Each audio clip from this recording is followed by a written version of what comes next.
How to fix Instagram can't add audio or music to Reels. So hello guys, in today's tutorial I'm gonna show you how to fix this problem. First thing, open the settings on your phone and then you have to go into the wireless ad networks and then go to the airplane mode, enable it and then wait 5 seconds and disable it.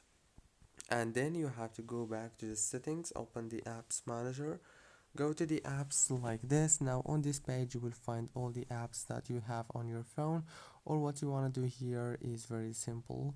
Just scroll until you find the Instagram app and click on it.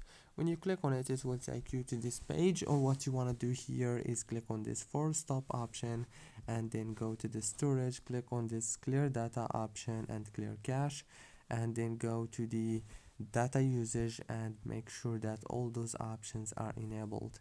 And the last thing you want to do now is open the Play Store and search for Instagram and update it. You can do the same thing if you have iPhone iOS. If the problem is not solved yet, then you have to try to restart your phone and also make sure that the network that you are connected to is good. That's it guys, don't forget to like, subscribe. Thank you so much for watching this tutorial until the very end.